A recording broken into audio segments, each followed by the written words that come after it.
দেশের তথাকথিত উন্নয়ন করার নামে দেশ থেকে মানুষের অর্থ লুটপাট করে নিয়ে যাওয়া হয়েছে।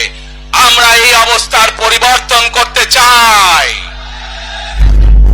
ভাই বোনেরা, আপনারা কি আমার সাথে আছেন এই অবস্থার পরিবর্তন করতে?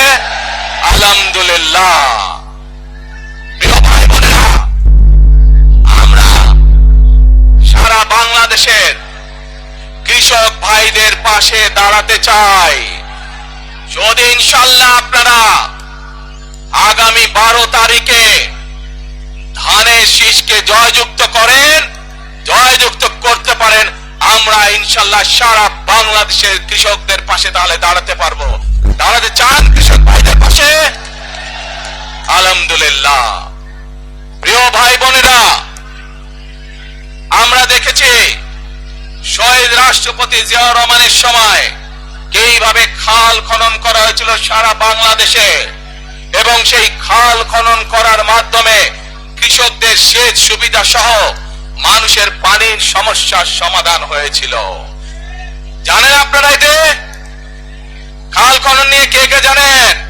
কে খাল খননের কথা শুনেছেন? এই তো হাজারো মানুষ হাত তুলেছে।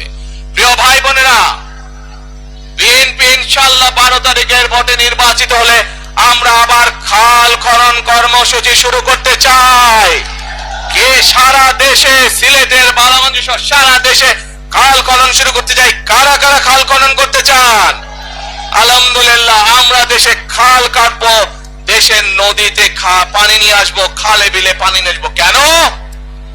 আপনাদের মনে আছে কয়েক বছর আগে কিভাবে ওই পাশ থেকে পানি ছেড়ে দেওয়া হয়েছিল, সারা সিলেট শহর এসে গিয়েছিল বন্যার পানিতে, মনে আছে? সেজন্যই আমরা বলেছি একটি কথা। আমরা দেখেছি গত 15-16 বছর কিভাবে এই দেশকে অন্য দেশের কাছে বন্ধক দিয়ে দেওয়া হয়েছিল। সেজন্যই আমি বলেছি দিল্লি নয়, পিন্ডি নয়, নয় অন্য কোন দেশ, সবার আগে বাংলাদেশ। প্রিয় ভাই বোনেরা, আমি আরেকটি কথা বলেছিলাম যখন স্বৈরাচার এই দেশের মানুষের ঘাড়ে চেপে বসেছিল। সেই কথাটা ছিল টেক ব্যাক বাংলাদেশ, মনে আছে? জি, আমরা টেক ব্যাক বাংলাদেশের অর্ধেক পথে, হাফ পথে এসে দাঁড়িয়েছি, অর্ধেক পথে এসে দাঁড়িয়েছি। দেশকে আমরা স্বৈরাচার মুক্ত করেছি, আমরা গণতন্ত্রের প্রতিষ্ঠার যাত্রা শুরু করেছি।